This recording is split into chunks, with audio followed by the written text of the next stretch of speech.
The emergency meeting of the Galactic Coalition High Command erupted into chaos as Admiral Kitora slammed his webbed fist on the holodeck.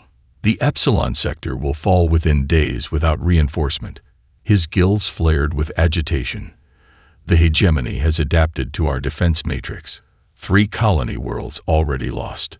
The representatives of 17 species argued furiously until the chamber doors slid open with a hiss. A single human diplomat strode in, her face bearing a smile that silenced the room. The UES Dauntless will arrive at Frontier Station Epsilon in 6 hours. Disbelieving murmurs swept through the chamber. The Zentari ambassador, his crystalline form refracting light in patterns of skepticism, spoke first. Humanity has been promising this vessel for years. Your species barely mastered faster than light travel 3 decades ago. His tone sharpened. And now you claim to have built something to challenge the hegemony when our fleets, with millennia of experience, have failed. The human diplomat's smile never wavered. Sometimes fresh eyes see solutions that experienced ones miss. At Epsilon Station, Lieutenant Commander Vex Trey adjusted her optical receptors as a massive hyperspace rupture formed. What emerged wasn't merely a warship, but a behemoth that dwarfed even the legendary Archon-class dreadnoughts. Its hull gleamed with unfamiliar alloys, its silhouette unlike anything in known space. "Impossible," whispered Science Officer Relkavik, his tentacles twisting in agitation as he studied the sensor readings. "Those energy signatures violate 3 fundamental laws of particle physics." Vex Trey opened a channel. "Unidentified vessel. This is Frontier Station Epsilon. You've entered a restricted military zone during active conflict. Identify yourself immediately." A response came not through standard communication protocols, but simultaneously through every display terminal on the station, a sign of electronic warfare capabilities far beyond Coalition standards. "Station Epsilon, this is Captain Elena Reyes of the United Earth Ship Dauntless. We received your distress call." The voice carried a calm confidence that seemed at odds with the desperate situation. "Apologies for the unconventional arrival. Our stealth systems weren't designed with allies in mind." On the bridge of the Dauntless, Captain Reyes stood with her hands clasped behind her back, the view screen reflecting in her dark eyes. Her crew, engineers from Mumbai with fingers dancing across quantum interfaces, tacticians from Lagos analyzing defense grids, navigators from Sao Paulo charting escape vectors, represented Earth's finest minds united in purpose. "Status report," Reyes ordered, her voice carrying the weight of humanity's first true venture into interstellar warfare. "All systems nominal, Captain," replied her XO, Commander Takahashi. "Stealth systems disengage. Shields at full capacity. Weapons hot but safetied." He paused, a wolfish grin forming. "They can see us now." Lieutenant Park, a tactical, looked up from her station. "Captain, I'm detecting unusual movement from the hegemony scout formation at the edge of the system. They've altered course, heading directly toward us. They're curious." Reyes nodded. "Good. Send boarding coordinates to Admiral Katora's shuttle. I want Coalition Command aboard within the hour." She straightened her midnight blue uniform. "And prepare the demonstration package." "The demonstration, Ma'am." Takahashi raised an eyebrow. "That wasn't scheduled until after the strategic briefing." Reyes's lips curved into a slight smile. "Plans change, Commander. The hegemony is about to give us the perfect opportunity to show our new allies exactly what humanity brings to the fight." She opened a channel, her voice calm but carrying an edge that made even the alien command staff straighten in their seats. "Coalition Command, this is UES Dauntless. We understand you have a hegemony problem. We're here to solve it. And fair warning, you might want to update your engineering textbooks after you see what we're about to do." 3 hegemony vessels on intercept course. Configuration matches Drakkar-class hunter-killers, Lieutenant Park announced, her fingers flying across the tactical display. "Weapons signatures activating." "They're not here to talk." Captain Reyes nodded calmly. "Time to target." 7 minutes, Captain." Admiral Kitora, who had arrived via emergency shuttle moments earlier, stepped forward. His amphibian features betrayed alarm as he studied the tactical display. Captain Rice, those are Hegemony Elite Vanguard units. Their plasma lances can penetrate Coalition capital ship armor in seconds. His gills fluttered anxiously. We should retreat to the station's defense perimeter where our combined firepower might. Admiral, Rice interrupted gently. Did your intelligence briefings explain why those vessels are so effective against your defenses? Kitora blinked. Their weapons operate on a modulating frequency our shields cannot adapt to quickly enough. Exactly. Rice turned to her engineering officer. Chief Patel, activate the adaptive harmonic shield array. Prepare configuration alpha. Chief Engineer Patel, a compact woman with hands that moved with surgical precision, initiated a sequence that caused holographic displays throughout the bridge to shift from blue to violet. Adaptive harmonics online, Captain. Probability modeling predicts 94% effectiveness on first contact, improving with each subsequent hit. Kitora stared at the readings. This technology, it's theoretical. Our best minds determined it would require computing power and energy consumption beyond practical application. Reyes smiled faintly. Sometimes impractical solutions just need a different perspective. She addressed her tactical officer. Lieutenant Park, remind our visitor of that Earth saying I'm fond of. The young Korean officer's eyes gleamed. The best defense is a good offense, sir. In the void of space, the three hegemony vessels approached in perfect formation, sleek, predatory shapes of dark biomechanical material that absorbed rather than reflected light. Their design had terrorized Coalition species for nearly a decade, leaving nothing but debris and death in their wake. Inside the lead vessel, Subjugator Vexkar observed the unusual readings from a human ship with growing curiosity. His 4 eyes blinked in sequence, a sign of calculating interest among his kind. Their vessel configuration matches no known Coalition design, he noted to his second. Energy signatures exceed predicted human capabilities by 347%. Perhaps they've received technological assistance, his second suggested. The Zentari have been known to. No, Vexkar interrupted. This is different. New. Prepare primary weapons. Full dispersion pattern. Let us see what these humans have built. The hegemony ships launched their first salvo, corrosive plasma bolts that had melted through Coalition capital ships countless times before. Kitora flinched despite himself, expecting catastrophic damage.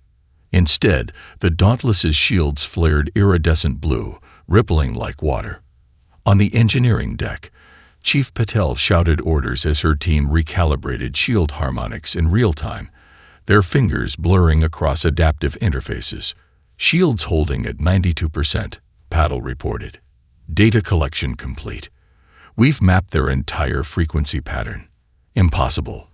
Came a broadcast from the lead hegemony vessel, their transmission intercepted and automatically displayed on the Dauntless's bridge.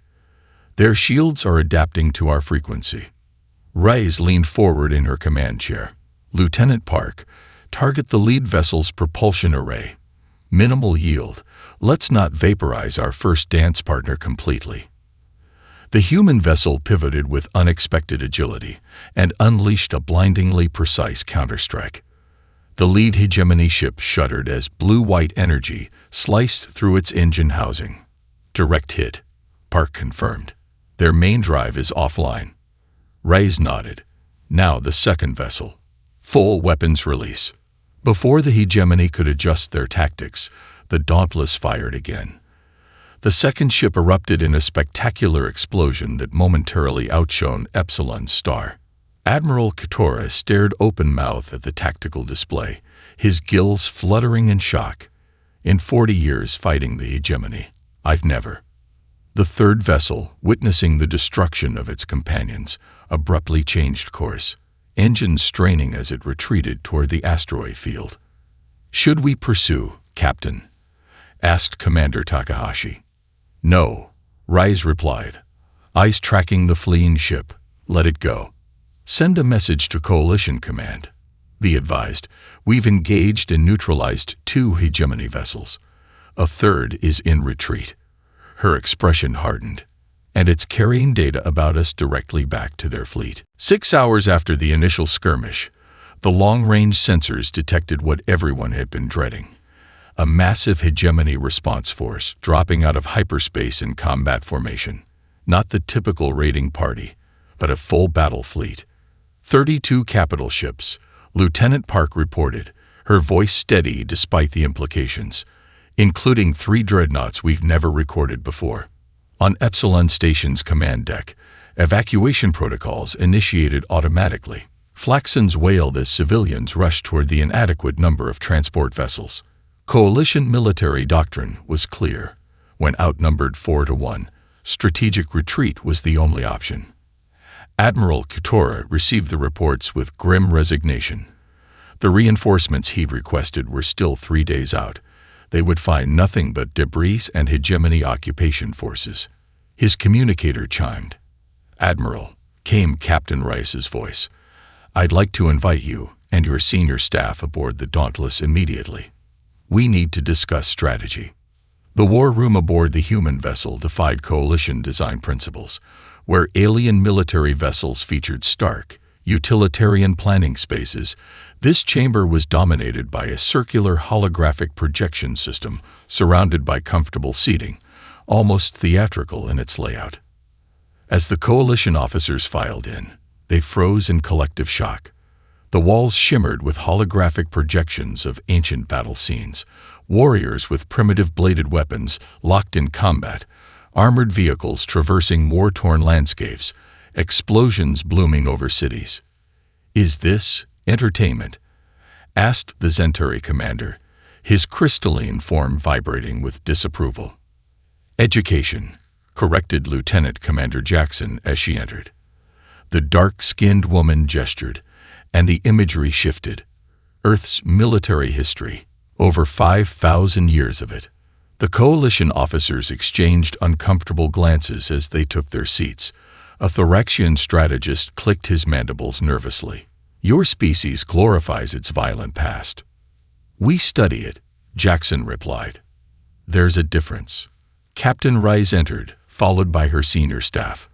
Without preamble, she activated the central holodeble. A 3-dimensional representation of the Epsilon system appeared, with the hegemony fleet represented as red markers approaching in textbook assault formation. "The hegemony expects us to either retreat or make a defensive stand at the station," Rice began. "Both options lead to defeat, so we're not going to do either." She manipulated the display, highlighting a complex sequence of maneuvers that made several alien officers gasp in disbelief. "This is madness," the Zentari commander protested. "You propose to split your forces, to directly engage a superior enemy. This violates every tenet of modern space combat doctrine." "Precisely," Rice smiled. "Which is why they'll never expect it." She gestured to Jackson, who stepped forward. "While your civilizations developed unified planetary governments and eventually joined the Coalition, humans spent millennia perfecting the art of warfare against ourselves. We've had nuclear weapons for over 2 centuries, but haven't exterminated ourselves. Not from lack of trying." Jackson manipulated the display, showing a series of ancient Earth battle formations. This tactic draws from the Battle of Cannae, where Hannibal defeated a superior Roman force through strategic positioning. And this maneuver, she indicated a flanking pattern, comes from the naval battles of Admiral Yi Sun-sin, who repeatedly defeated larger Japanese fleets through superior positioning. Tora studied the battle projections with growing interest. "You intend to use primitive strategies against quantum weaponry." "The principles haven't changed," Rice said. "Just the scale and technology." A Thoraxian strategist, who had been silent until now, suddenly chirruped with excitement. "The hegemony operates on logic and predictable patterns. Their tactical subroutines are designed to counter established Coalition protocols." His antennae twitched rapidly. "This approach contains no recognizable patterns for their combat algorithms to process." Reyes nodded. Exactly. We don't need to match their firepower. We just need to introduce enough chaos to disrupt their strategic cohesion. Hora looked at his fellow commanders, then at the human captain. You're proposing we win not through superior technology, but through unpredictability. Admiral, Reyes said, her expression deadly serious. Unpredictability is humanity's technology. Wraith Squadron, this is Commander Okafor. Final systems check. In the Dauntless's cavernous launch bay, 20 sleek fighters powered up in sequence.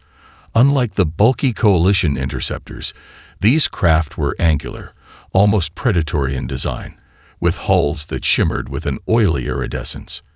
Commander Aisha Okafor, formerly Nigeria's most decorated combat pilot, ran through pre-flight diagnostics with practiced precision.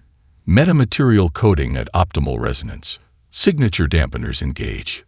Keturah observed from a gantry above, his expression skeptical. Your small craft will be detected and destroyed before they reach effective range. Reyes joined him at the railing. That would be true if they could see them. At her nod, Okafor activated her fighter's special systems. The vessel, and then each fighter in sequence, simply vanished from visual perception and sensor readings alike. Keturah's gills fluttered in shock. Cloaking technology, but the energy requirements. Not cloaking, Reyes corrected. We could never manage that with craft this size. This is selective detection manipulation. The wraiths don't disappear. They exploit specific blind spots in hegemony sensor architecture. Below, the launch bay doors opened to reveal the star-filled void. Empty space seemed to shimmer momentarily as the invisible fighters departed. All wraiths away, reported Takahashi from the bridge. Operation Trojan Horse is underway. On the bridge, Reyes activated the ship-wide communication system. All hands, battle stations, prepare for micro-jump capability. Keturah's head swiveled sharply. Micro-jump. In-system jumps are theoretical at best, catastrophically unstable at worst. Chief Engineer Patel smiled from her station. The Alcubierre equations only become unstable if you try to maintain bubble coherence during transition. We don't bother. We collapse and reform the field in microsecond intervals. But the stress on your structural integrity is significant, Patel admitted. But we've reinforced the space frame with carbon nanotube lattices specifically designed to flex rather than resist the stress. Keturah stared at the human engineers with new appreciation. Your species builds differently than ours. We had to, Patel replied simply. When you're centuries behind technologically, you can't afford to follow established paths. The battle began conventionally enough. The hegemony launched their first wave against Epsilon's defenses, confidently advancing in a standard suppression pattern. Then all semblance of normal space combat vanished. The Dauntless simply disappeared from its position. No engine flare, no jump signature, and reappeared directly behind a hegemony cruiser. All weapons fired simultaneously, overwhelming the enemy shields before they could recalibrate. Then the human battleship vanished again. Impossible. The hegemony commander's transmission was intercepted and automatically displayed on the Dauntless's bridge as the ship rematerialized elsewhere. Their transition technology violates all known physical limitations. Meanwhile, invisible wraith fighters penetrated deep into hegemony formation. Commander Okafor's voice crackled through a secure channel, reaching target position, deploying packages. Each fighter released a small, innocuous device that attached to hegemony vessels. Not explosives, but something far more insidious. Quantum entanglement disruptors designed by Dr. Chen, a physicist who had once been banned from Earth's scientific community for excessively dangerous theoretical research.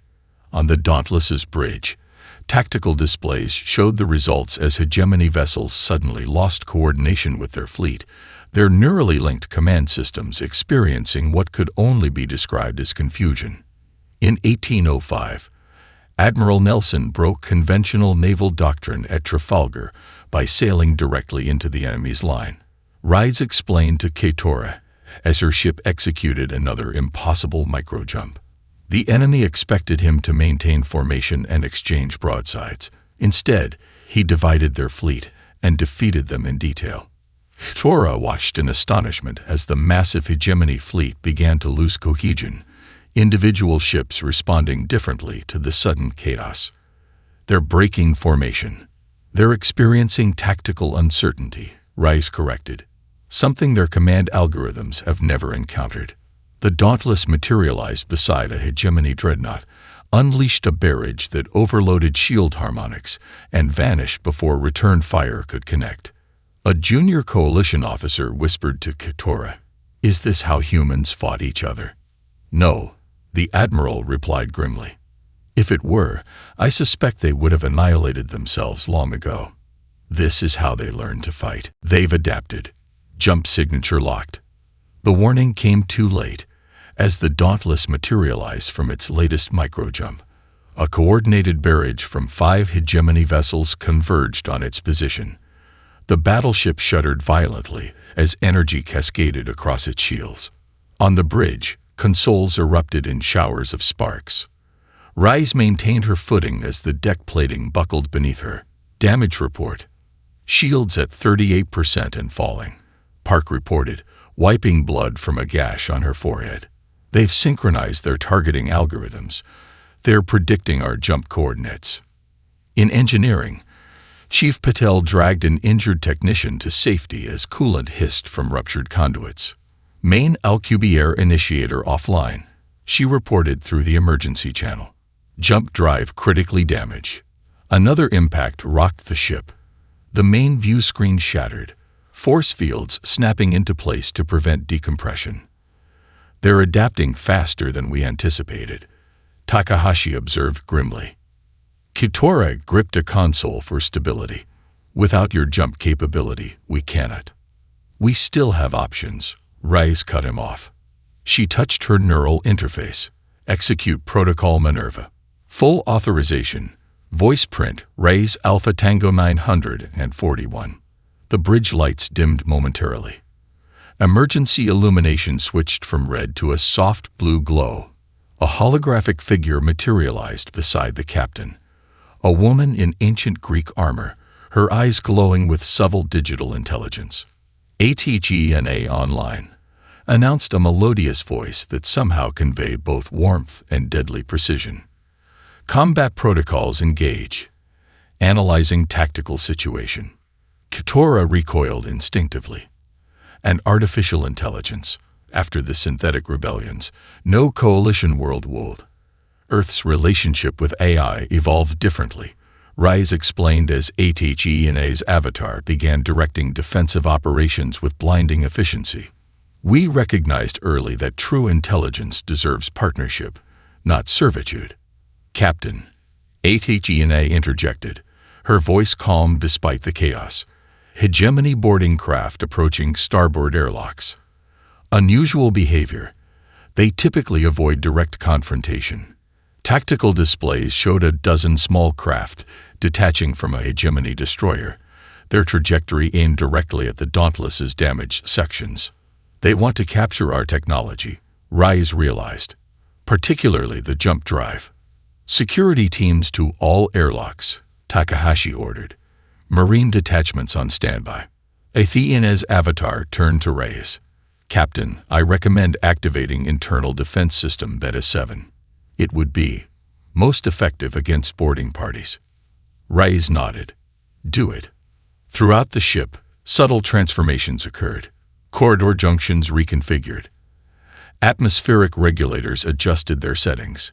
Gravity plating prepared for selective modification. The first hegemony boarding party breached an airlock on Deck 7. The heavily armored soldiers advanced in practiced formation, only to encounter a vessel that fought back with terrifying intelligence. Gravity plating failed beneath their feet, then intensified to crush their armor. Atmospheric pressure surged, then dropped precipitously. Corridor sections sealed and vented to space, then repressurized in chaotic sequence. Meanwhile, in the devastated engineering bay, Chief Patel assembled a mixed team of human and coalition engineers. Conventional repairs are impossible, she announced, studying the shattered jump drive. But we don't need conventional. A Centauri physicist worked alongside a human plasma specialist. A Brazilian mechanic who had learned his craft in the favelas of Rio showed a Thoraxian technician how to bypass damaged circuits using techniques that would make academy instructors cringe. This should be impossible, the Centauri muttered as they rerouted power through systems never designed to connect. Impossibility is just a lack of creativity, Paddle replied, her hands deep in the quantum matrices. Let's show these hegemony bastards what human engineering really means. On the bridge, Athena's hologram turned to Reyes as damage reports continued to flood in. Captain, hegemony boarding repelled, but their main fleet is repositioning for a final assault. Their algorithms suggest they believe us crippled. Her digital eyes gleamed. Their targeting computers haven't accounted for desperate humans yet. We're implementing Plan Thermopylae, Reyes announced to the combined Human Coalition defense team. Another ancient Earth reference, Keturah asked, his expression suggesting exhaustion with human historical analogies. Marine Commander Rodriguez checked his assault rifle's power cell. 300 Spartans against thousands of Persians. They held a narrow pass where numbers meant nothing. His weathered face broke into a grim smile. They all died, but they bought time for their civilization to survive. The tactical display showed the Dauntless limping toward Epsilon's largest moon. Conventional strategy would suggest using the natural satellite as cover for a fighting retreat. Athena, initiate battle plan Leonidas, Reyes ordered. The AI's hologram nodded, her ancient helmet gleaming. Calculating optimal damage distribution patterns. Warning, this strategy accepts significant structural compromise. Torah studied the emerging plan with mounting alarm. You're deliberately exposing damaged sections of your vessel. This is beyond reckless. Watch, Reyes replied simply. The crippled Dauntless positioned itself with precise calculation. When the hegemony fleet advanced, their targeting algorithms identified the apparent weaknesses immediately. Concentrated fire struck the human vessel's starboard sections, causing horrific damage. But exactly where Athena had predicted.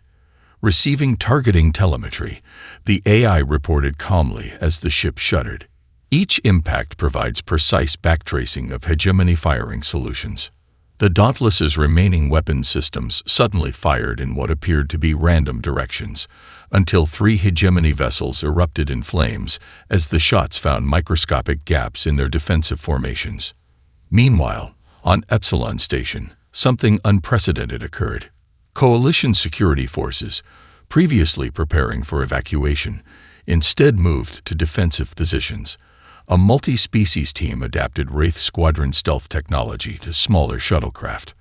Rigelian communication specialists implemented human encryption protocols across Coalition networks. I've never seen anything like it, a Volusian commander reported to Keturah. Our species are cooperating without bureaucratic oversight. They're improvising, Keturah realized. Like humans.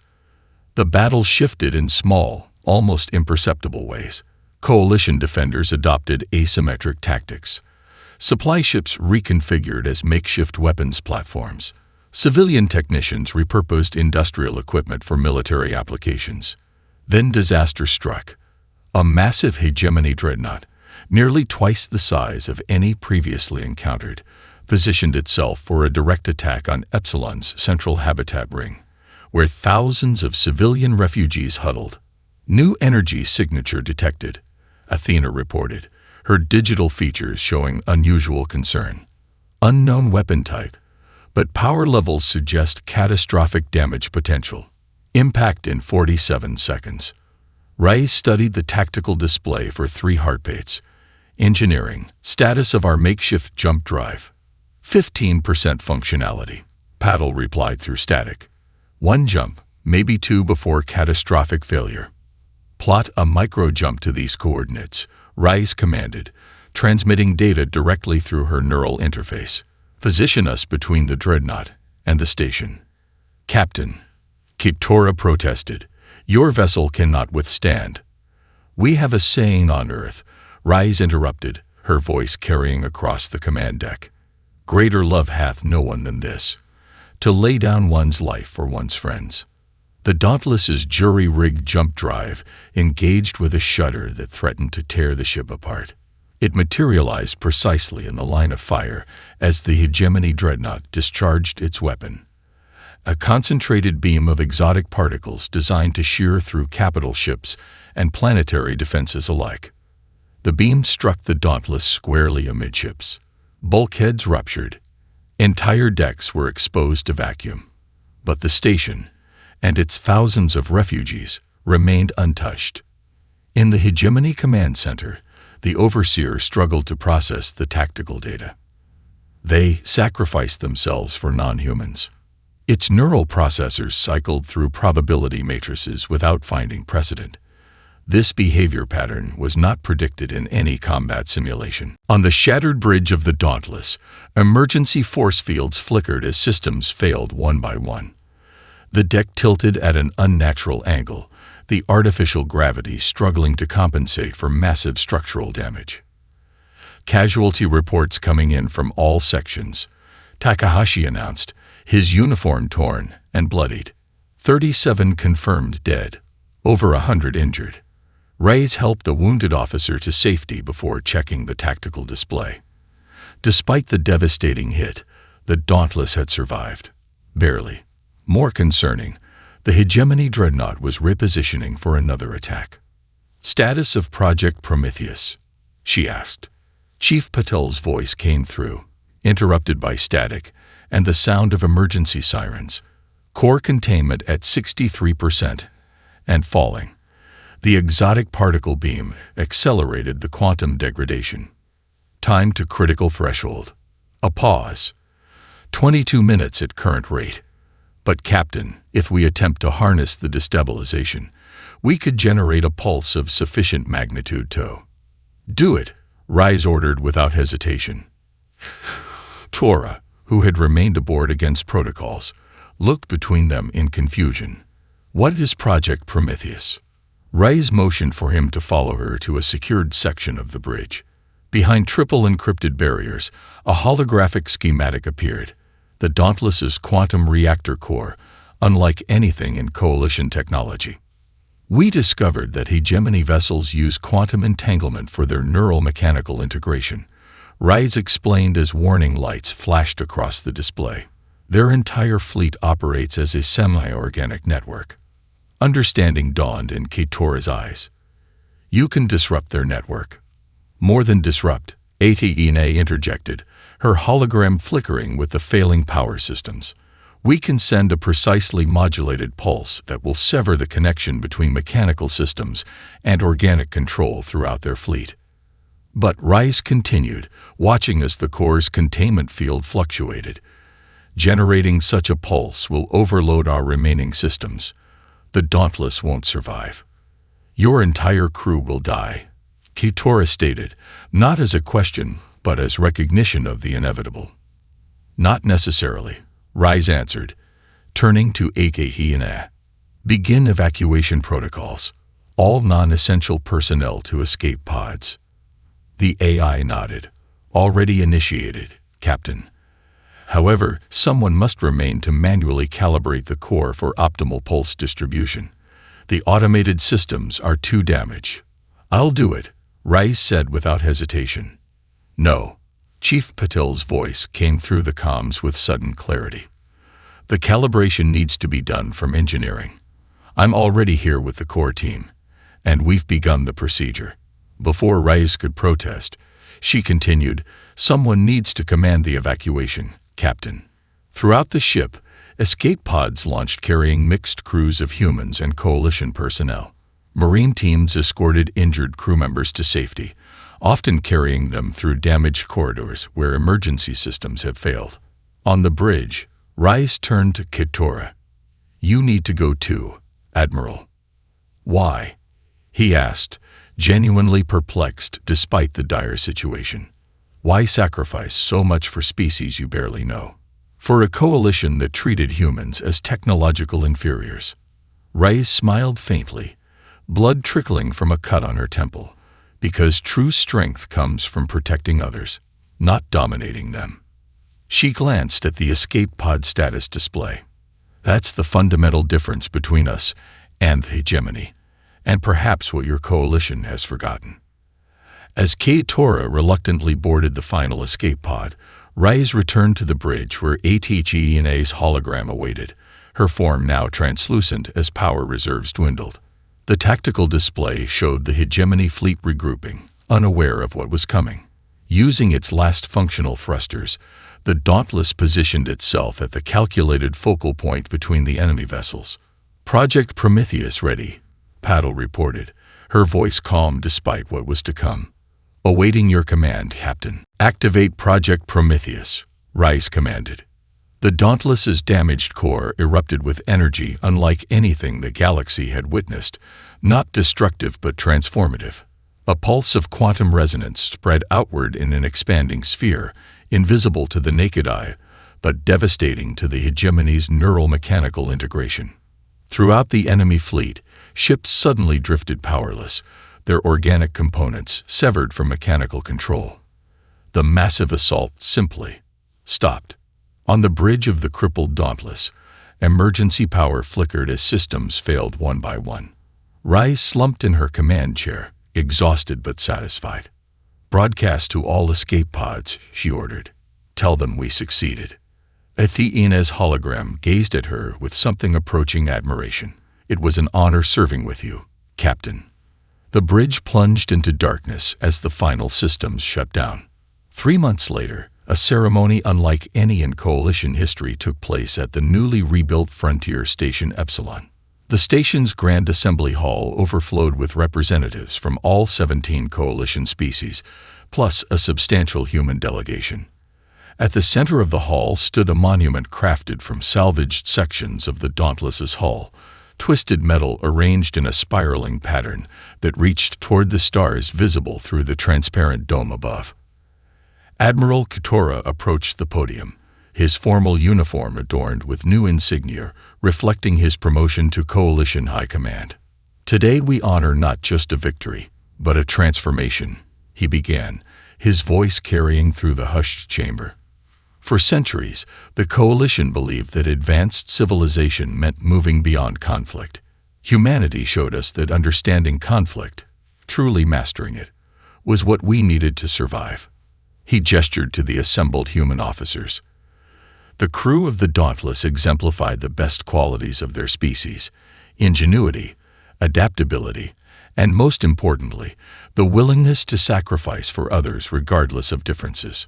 Captain Reyes stepped forward to thunderous applause, her dress uniform bearing the scars of hasty repairs. The last-minute rescue by a Coalition medical vessel had saved her and Chief Patel's engineering team, recovered from the Dauntless's wreckage mere minutes before its final collapse. In recognition of their service, Keturah continued, "The Coalition Council has unanimously approved the immediate construction of 12 vessels based on Dauntless design principles, to be crewed by mixed human Coalition personnel." The announcement triggered a wave of conversation throughout the hall. Additionally, Keturah added when the noise subsided, "Humanity is hereby offered full membership in the Coalition Strategic Command, the first species to receive such status without the traditionally required century of probationary participation." As the ceremony concluded, a young Volusian ensign approached Rise with the question many throughout the Coalition had begun to ask. "Captain, if humans accomplish this as newcomers to interstellar warfare, what will your species achieve given time?" Rise smiled, watching as human engineers consulted with Centauri physicists on a holographic display of the new fleet design. Across the hall, Athna's avatar, now officially recognized as an autonomous intelligence with rights under the expanded Coalition Charter, debated philosophy with Thoraxian scholars. "That's the wonderful thing about humanity," Rise replied. "We never know ourselves until we're tested. But I can promise you this." She gestured toward the stars visible through the dome, where salvage teams were still recovering hegemony vessels rendered inert by Project Prometheus. "We're just getting started." Throughout Coalition space, the message spread: "Brace yourselves. The humans have arrived."